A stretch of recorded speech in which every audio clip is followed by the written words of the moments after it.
I'm Chaplain Jacob Scott of the Oregon National Guard. This is the Hope in the Trenches podcast. Where going forward, I'll sit down for conversations with people who offer interesting and informative perspectives on finding strength for life and work in the trenches, and even improving our spiritual posture. Whether you feel like you're under heavy bombardment or ready to go over the top toward a new objective, it's good to be with you. Right. Well, my guest today is Dr. Thomas Plante, a professor of psychology at Santa Clara University and adjunct clinical professor of psychiatry and behavioral sciences at the Stanford University School of Medicine. He's a scholar in residence of the Markkula Center for Applied Ethics at Santa Clara University, which is the largest applied ethics center in the world. He's served as the psychology department chair, acting dean of the School of Education, and the director of the Applied Spirituality Institute at Santa Clara University. He's the past president of the Society for the Psychology of Religion and Spirituality for the APA, the American Psychological Association. His master's and PhD in psychology were earned at Kansas University. I might mention that again later. And he completed his clinical internship and postdoctoral fellowship in clinical and health psychology at Yale University. Dr. Plante has authored and edited 25 books, including 2 specifically that I'll point out. He was editor for a book, Contemplative Practices in Action, Spirituality, Meditation, and Health, and Religion, Spirituality, and Positive Psychology in 2012. And that should give you a little bit of an idea of where some of his interests lie. He blogs regularly with the publication Psychology Today in writing about topics like hope, spirituality, and guilt and forgiveness. He's published more than 200 scholarly professional journal articles and book chapters, and Dr. Plante has appeared regularly on some media outlets that you've heard of, like Time Magazine, CNN, NBC, PBS, The New York Times, USA Today, BBC, NPR, and others. Dr. Plante maintains a practice in Menlo Park, California, where he lives with his wife, Lori, who's also a psychologist. Dr. Plante, thank you so much for being here with us today. Well, thank you very much for inviting me. It's a pleasure and it's an honor to be part of your program. Dr. Plante, could you tell us a little bit more about your origin story, maybe a little bit about the journey that led you to the field of psychology and your interests in religion and spirituality and eventually teaching at a Jesuit university and some of the work that you've done with the Catholic Church? Well, sure. Happy to do so. Well, first off, I grew up in the great state of Rhode Island, and Rhode Island is one of the most Catholic states in the country in terms of the percentage of the population who are Roman Catholic. Rhode Island, Massachusetts, Louisiana, and I believe New Jersey have the most Catholics. And certainly growing up as a youngster, pretty much everybody I knew was Roman Catholic. They were either Irish Catholic, Italian Catholic, French Canadian Catholic, or Portuguese Catholic. And we all envied the Italian Catholics because their food was by far the best. Unfortunately, I was with the Irish and the French Canadians, and our food was nearly not as good as the Italians. But my whole world was kind of the Catholic world. So I've always been interested in religion and spirituality and things like that, mostly from the influence of my growing up in the great state of Rhode Island to an Irish and French Canadian Catholic family. And then in terms of being into psychology, it's kind of a funny story. I didn't know any psychologists growing up. I come from a very blue-collar, working-class family and so forth. So I didn't know any psychologists. Certainly my parents weren't psychologists or in that business. But during the 1970s, for those of you of a certain age may remember a famous television show, a popular television show called The Bob Newhart Show. Oh, yeah. And Bob Newhart was, a comedian, and he played a psychologist on television during the 1970s or so. And I remember watching this show, and as someone who had always been nosy and interested in human behavior, I thought, wow, you can have a career or a job talking to people about their problems. That sounds really great to me, and much more appealing than, my father was worked in construction, and was always, so tired and so, doing manual labor. And I said, wow, you can actually have a career where you can just sit in an office in a jacket and tie and talk to people about their problems and help people in that way. This sounds just terrific. So from the time I was in junior high school, I decided I wanted to be a clinical psychologist. The funny story that about that is that fast forward to the year 2000, and Bob Newhart was the commencement speaker at our Santa Clara University's commencement, and his youngest daughter was graduating from Santa Clara that year. And long story short, the university president let me host him for the day, introduce him at the ceremonies, hood him for his honorary doctorate, and most importantly, give him since I was chair of the psychology department at that time, give him an honorary license to practice psychology. So it kind of came all full circle in that regard.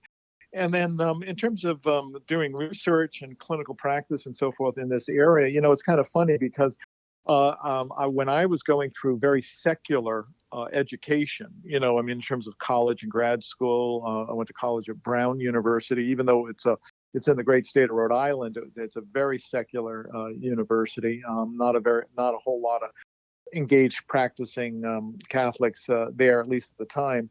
And then University of Kansas, which you mentioned earlier, again, a secular place. Mm-hmm.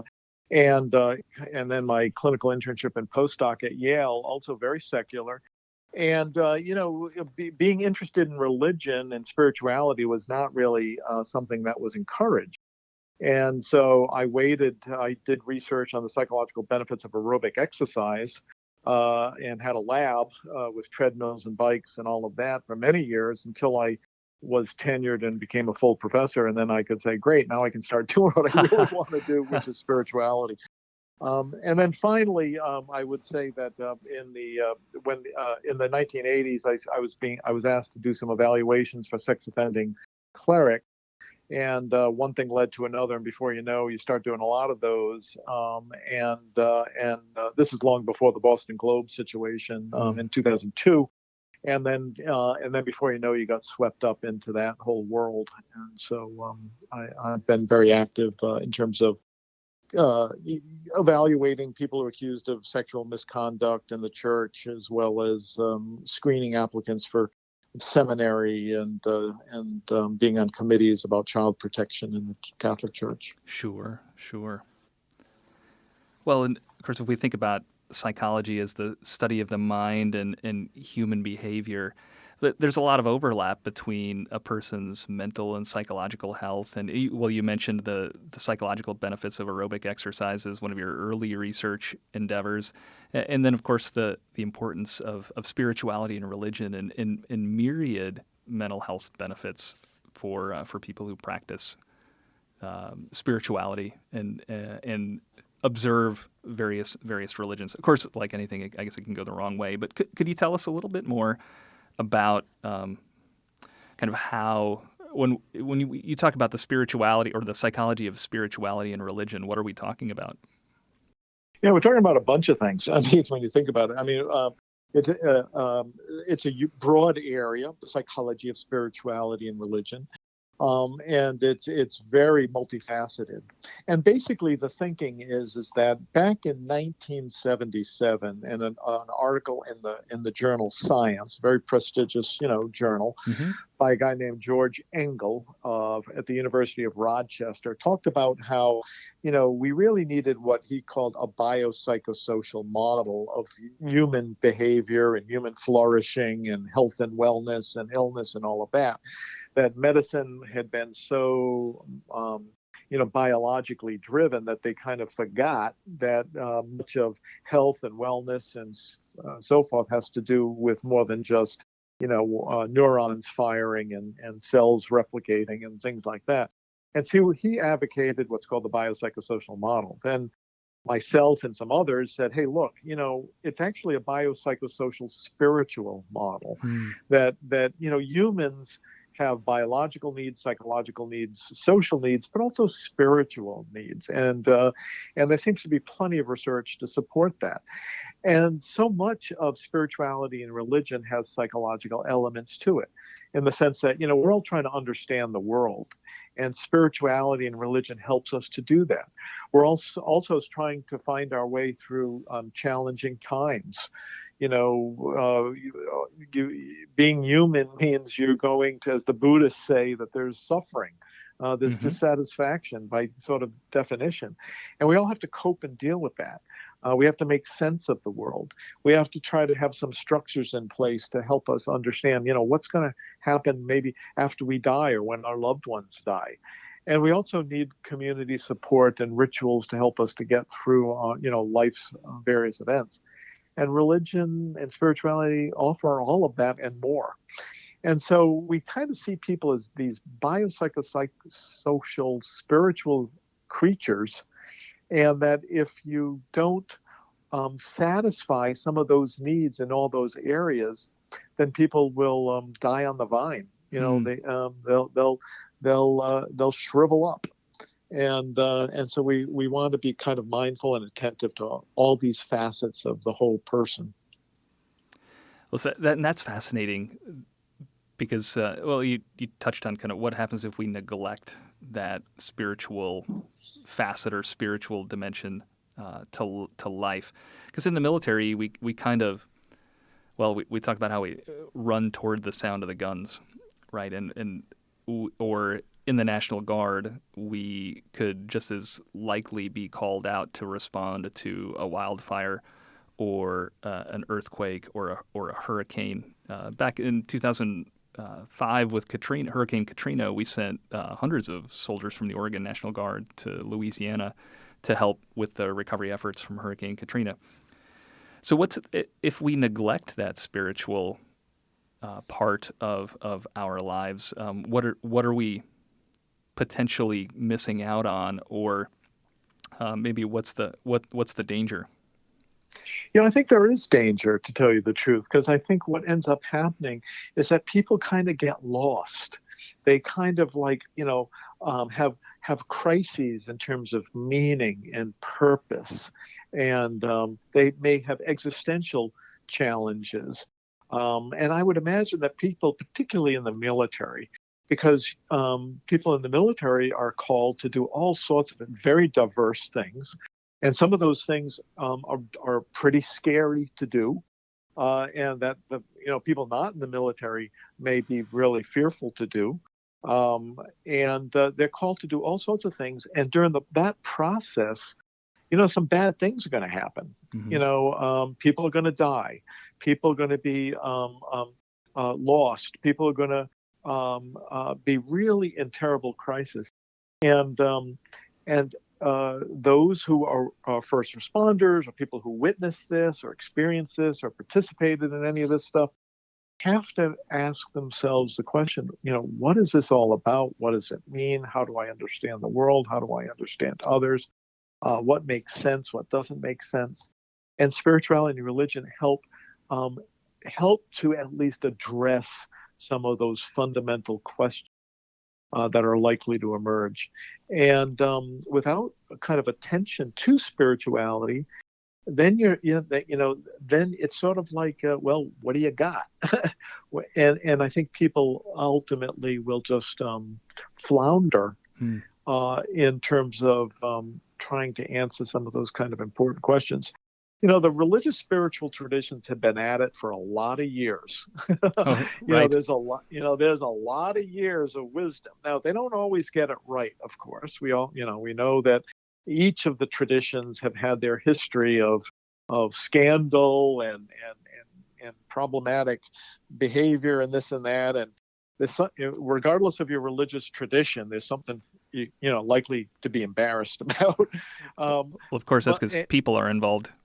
That's right, exactly, because they're all involve very fallible human beings, and but that doesn't mean that there isn't a tremendous amount of thoughtful wisdom from these traditions that we can benefit from, and certainly having hundreds and thousands of years of reflection and wisdom is better than any one of us just trying to make it up ourselves to try to understand the world and make sense of the various things that happen out there. When I was at the seminary, one of our professors was talking about the importance of exploring some of these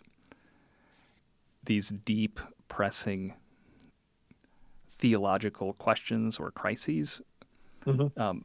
He said, so that you have something to say when you walk into the hospital room. Mm-hmm. And, of course, to explore those things and understand how to give someone hope or comfort in the midst of a very difficult time, and to wrestle with those questions kind of in the abstract when it's safe. Mm-hmm. How do you think that might work for the average person or the average soldier or airman, the average 18-year-old who has enlisted in the military and signed up to serve their nation or their state with the National Guard? Mm-hmm. Yeah, no, I think that, the average 18-year-old is likely to be vulnerable to some of the challenges of the realities of the real world out there, and someone signs up to serve, and all of a sudden they're in a different part of the country or world that they know, with people that are very different from them. Maybe both within the military, but also, outside of the military where they're located. And stuff's going to happen. And it's so important that people have a solid sense of who they are, what they're all about, and some guidelines about how do we want to be in the world, from a character point of view, from ethics point of view, from a spiritual point of view. And that becomes so important because your framework about how you view the world, which religion and spirituality really help with, can help to kind of organize and center you when you're dealing with very difficult things.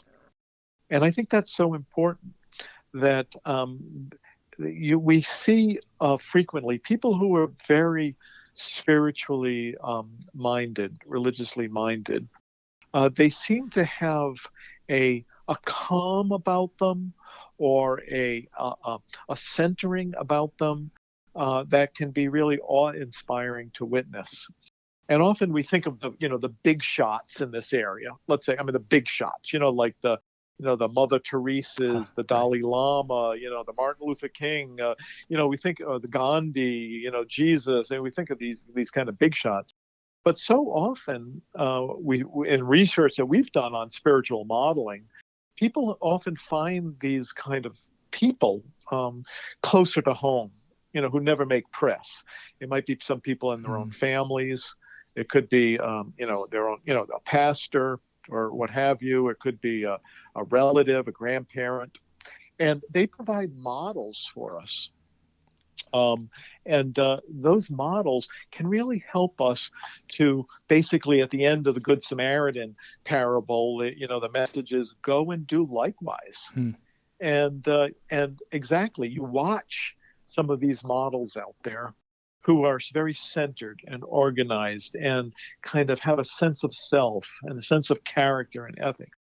And then we say, go be like them. Try to be like them as best you can. They're providing a template for us. So I think the average 18-year-old needs that, particularly when they get plucked out of their local little community and they find themselves halfway across the world, or they find themselves with some people who are really in traumatic situations. And, their head might start spinning, and it would probably spin less if they have a good sense of themselves, organized, centered, know who they are, know what they're about, and have models that they can look to say, that's how I want to be. Well, that's fascinating. There were some knowing smiles and some head nods in the room here when you talked about being plucked up from everything when you're a young person, and now you go off to basic training. And now everything is different, and the stress is most probably amplified. Now, of course, certainly there are people that come out of horrible situations for whom the military is a great escape, but for most people, there's that's quite a culture shock then to go into the military. And of course, then we see, we try to provide some mentorship, as we get a little bit more senior in the military to people who have done that and kind of show them the way, and having walked those paths ourselves. No, right. And I can even think of from my own family background. I mean, my father was in the Army, and in the great state of Rhode Island, which is, of course, the very smallest of all the 50 United States, and nobody in our family had left the great state since they arrived in around the 1870s on both sides of the family, very provincial. And all of a sudden, he finds himself during the Korean War, in Colorado building.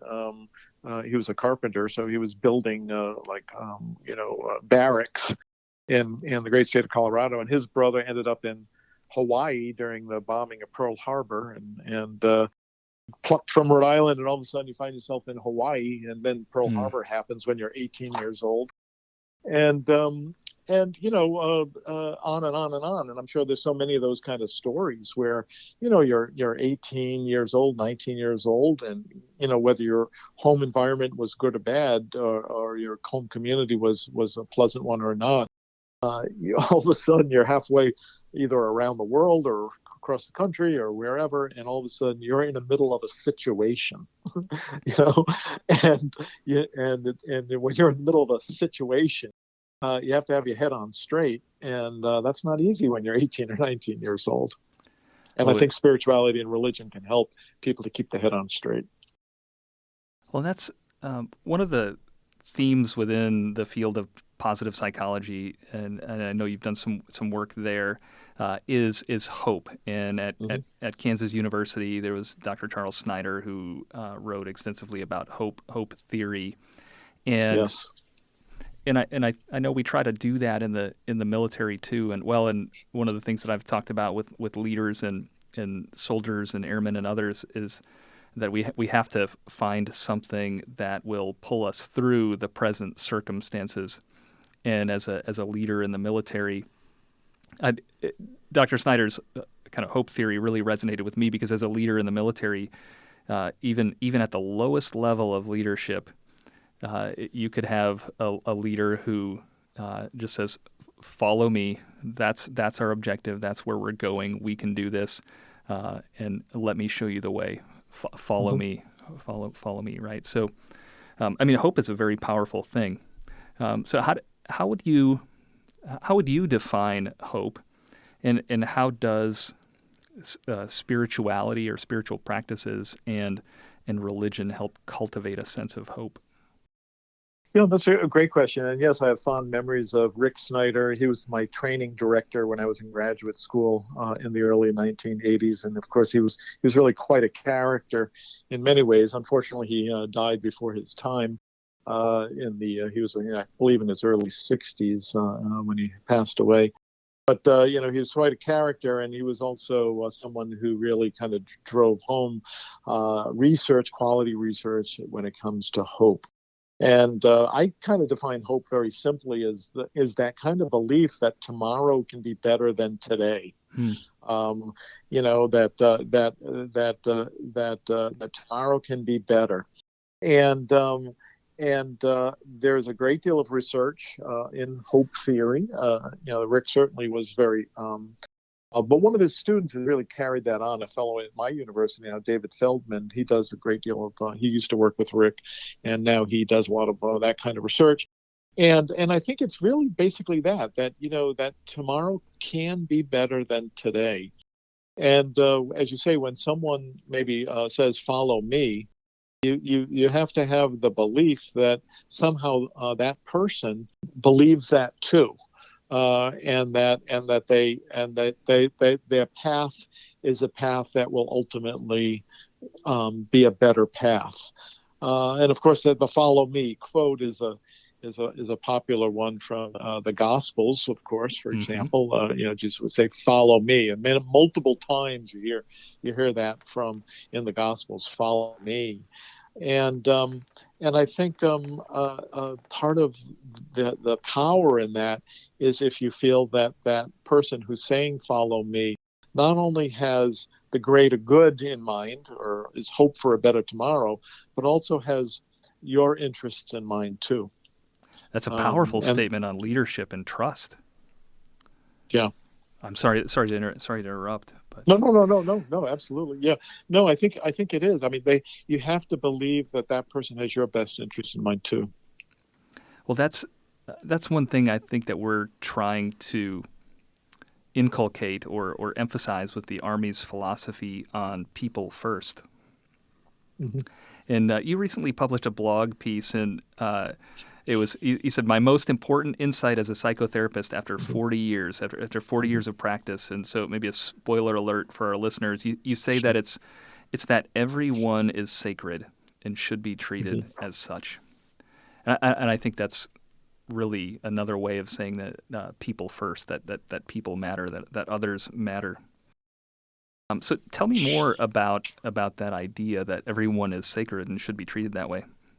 Yeah, I think that's so important. To me, that is so important. And I honestly do believe that's the most important insight I have after being in this business for over 40 years is that people are sacred. And what does that mean? Well, I'm reminded of a couple of things. First off, a lot people from India, for example, often Hindus will greet people with the saying Namaste, and Namaste translates apparently to the sacred in me recognizes the sacred in you. Or the divine in me recognizes the divine in you. I think that's a pretty powerful notion that basically there's something sacred in you. I'm recognizing that there's something sacred in me, and I think if we really treat people with that kind of namaste kind of way of thinking, uh, it's hard to treat people badly. And additionally, now that's come from the Hindu tradition, and from the Christian tradition, the rules of Saint Benedict has this notion of treating everyone as if they're Jesus himself, and so it's the same kind of thing. And I think that is powerful. That if you really do see everyone as sort of a brother and a sister, someone who is sacred, you can't help but treat them with respect and compassion and reverence. And I think our world would be, far better if we just had, regardless of people's religious, spiritual background or no background at all, if we treated people with respect, compassion, and reverence, I think we'd live in a much better world than we're living in right now. Absolutely. Uh, and I don't think to be honest, I don't think it's a heavy lift. I really don't think it's a heavy lift. And it also goes back to the other popular kind of principle of the golden rule. Treat others as you wish to be treated. It's simple, but it's powerful, and I think we need to do much more of that. Oh, I agree completely. And well, because in another piece you mentioned, and incidentally, you wrote this piece pre-pandemic, and you were writing about how to cope with wildfire horrors, mass shootings, and even politics. And in that piece, you stressed the importance of kindness. What do you mean by that, and how does that help a person cope with challenges? Yeah, frankly, I think kindness can be everyone's superpower. Huh. I think everyone can be kind. Everyone can be gracious. You don't have to be rich. You don't have to be smart. You don't have to have lots of skill. And kindness is a way, I think, for people to connect with other people, to disarm them. It's a way to disarm. Sometimes people, come at you with their, ready for a fight or ready for. Or now I know in the military that can be literally true, Yeah. but just out. There's been so many times when in various roles that I have had. Where people are ready to scream and yell at you, to argue at you, to want to think the worst of you. And I find that kindness can be your kind of superpower or secret weapon to help them to kind of relax and to have a more thoughtful conversation, a more reasonable dialogue, and all of that. And so I think kindness is one of those things that everybody can do under lots of different circumstances, and it goes a long way. And I can think of numerous examples. I mean, even yesterday, I'm in charge of our university's IRB, and somebody wasn't liking the messages that they were getting from others about their project, and they wanted to talk to me and probably wanted to chew me out as chair of the IRB for the university. But we quickly got into kindness mode, and we came up with a great solution that I think the person was very happy with, that works well, and all's good. And so I think this can be everybody's superpower. Oh, that's great. I might borrow that from you with proper attribution, of course. It's okay. I didn't invent kindness. So I don't think I maybe said this at the beginning of the podcast, but with me today is Sergeant First Class Zach Holden and Major Chris Clyne from our Public Affairs Office. And so now you both have a wealth of military experience, and you've been listening to the conversation now. What do you think some of the import is for us in the military culture, or any questions that you have for Dr. Plante? Yeah, I've got a question, Dr. Plante, Sergeant Holden here. Talking about kind of expanding off what you were just saying on treating everybody with kindness and going out into the community and giving people the benefit of the doubt, if you will. And bringing it back to kind of current affairs with this COVID pandemic we've been facing. And we're in this interesting time now where everything's starting to open back up, and people are starting to kind of go back to a reality of pre-pandemic existence. My wife read an article just the other day that kind of struck a chord with me. It was talking about how during the pandemic, the introverts kind of flourished in a way, if you will. They were the norm became what they were comfortable with, whereas the extroverts struggled a little bit more coping with all the isolation and the lockdowns. Over a year and a half, they kind of got a little more used to it maybe, whereas now that we're opening things back up, both sides, the introverts and the extroverts, are starting to have difficulties getting back into more of a public society and getting back out into the communities and interacting with individuals.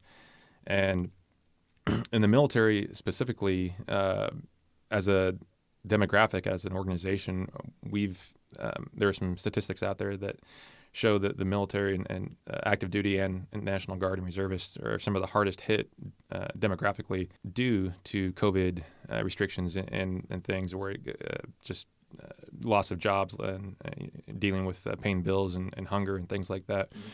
So my question is, I'd love to hear your thoughts on how, as a society, do we reintegrate ourselves back into this open community and interact with people in a public manner, whereas it's not just face-to-face on a screen, but we're actually in person. Mm-hmm. and having to go about our daily lives in personal interactions.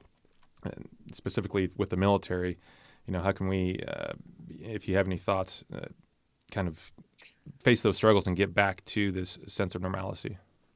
Right. Great question. And this has been on the minds of so many people, and I've been so many reports about this. In fact, just over the last couple of weeks, I've been asked to comment on this very question with CNN, NBC, NPR, and a variety of other outlets, because people are going back into the community, and it's almost like they've forgotten how to act in public.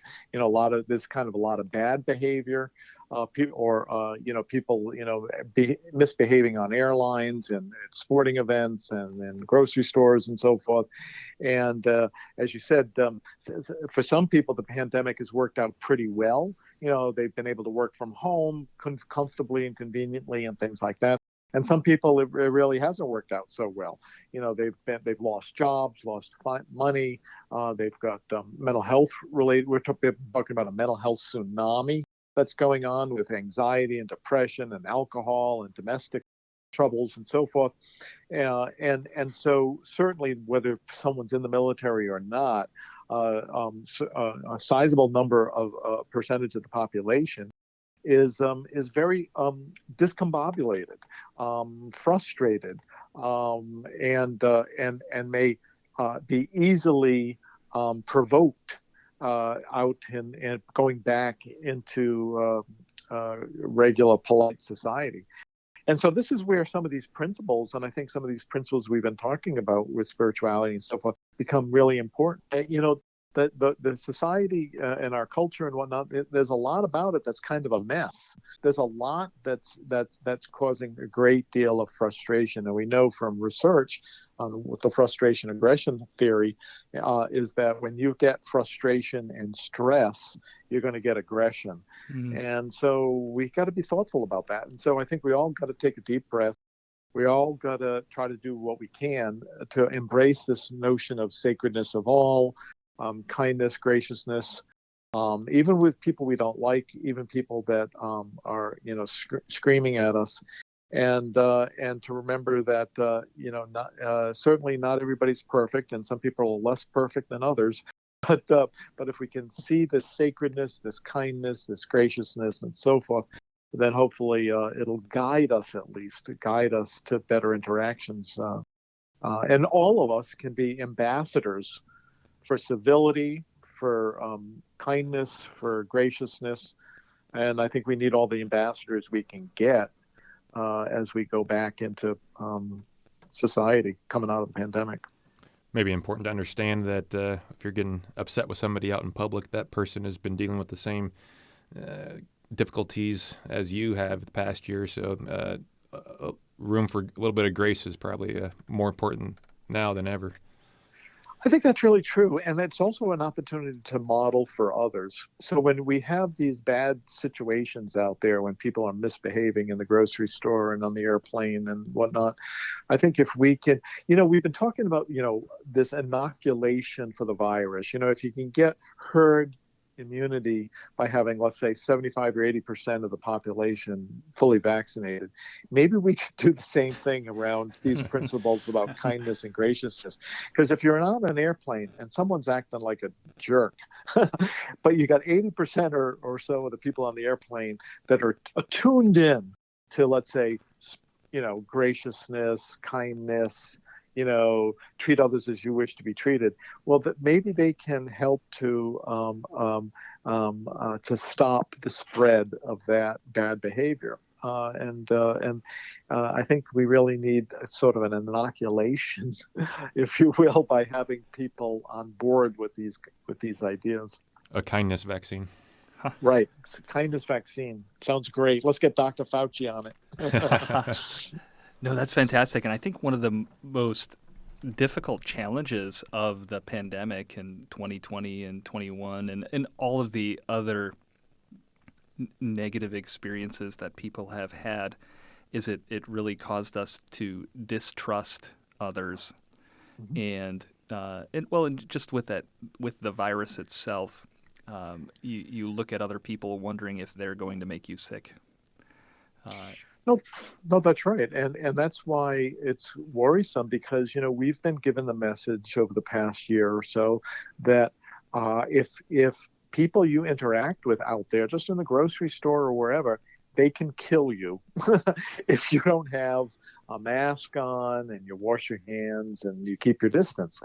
And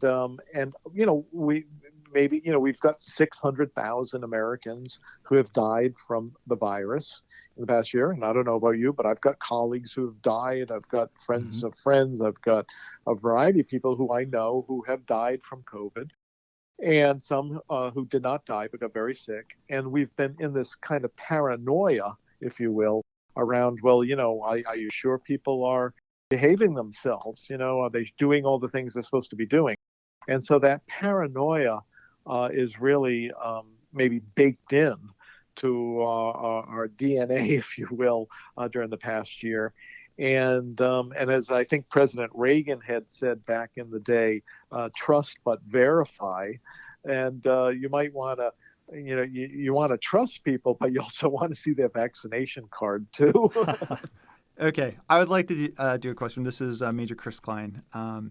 One of the things, and I'll predicate my question that I'm someone of faith, but one of the challenges I always see the chaplain has the challenge of satisfying everyone's spiritual needs, regardless of their faith, in the National Guard, Army, whatnot. And I was like, wow, that's a huge task for him, and maybe he can comment on that a little bit later. But for when we run across a soldier or someone in our organization that isn't someone of faith, and where do I point them to, like the empirical, hard data, if you will, of the kindness and the benefits that can produce in their life?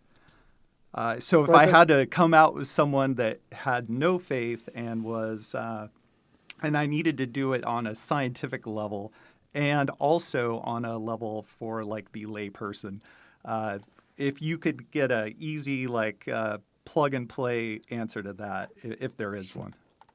Yeah, no, that's a great question because, lots of times if people do come from a faith tradition, you might be able to, even if it's not your particular faith tradition, you can kind of point to it as a way of helping them kind of treat others as you wish to be treated. And so, think all of the religious, it's interesting, Karen Armstrong, who's kind of a well-known writer about religion and so forth, and a former Catholic nun, in her book, The Great Transformation, where she talks about the history of all the major religious traditions, it concludes that at their best, all of the traditions, whether they're talking about Hinduism, Buddhism, Christianity, Judaism, Islam, that at the end of the day, it's all about compassion at the end of the day.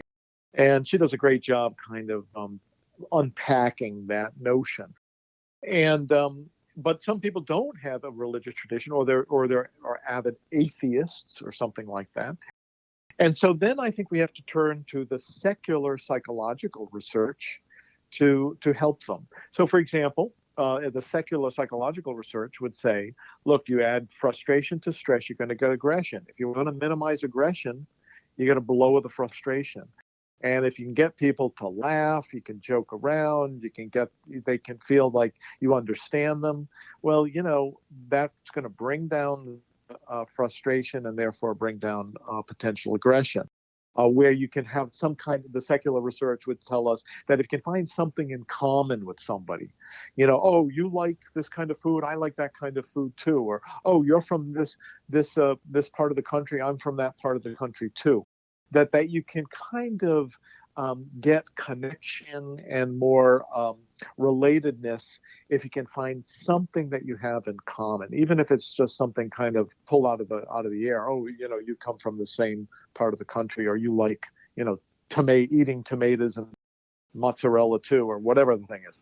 So commonalities, lowering frustration. There's also a lot of secular psychological research that talks about people mirroring.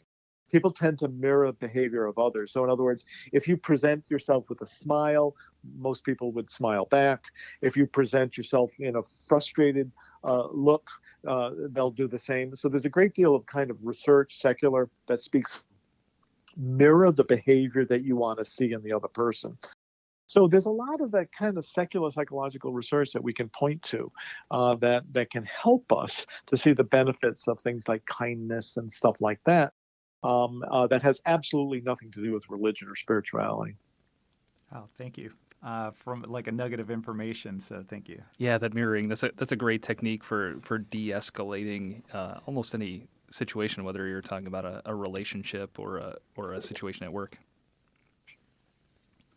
Dr. Right. And also, sorry. we also talk about, by the way, observational learning, which is basically, if you have attractive models that you observe, people are more likely to act as they do. So if there are attractive models in your group, and you can point to. People kind of want to be like those attractive models. And this is one of the reasons why people, follow the fashions of the Hollywood celebrities or things like that. Or they may model behavior of their favorite sports star or what have you. And so observational learning is another secular psychological theory that's very, very popular, can be helpful in this regard. Sure. Dr. Plante, with the few minutes that we have remaining, I'll shift gears just a little bit. This episode is likely to air closer to the holiday season, and that was kind of the first piece that introduced me to your work, was about the holidays, and you wrote a short piece you called the holidays can be an opportunity for great hope. Why do you say that?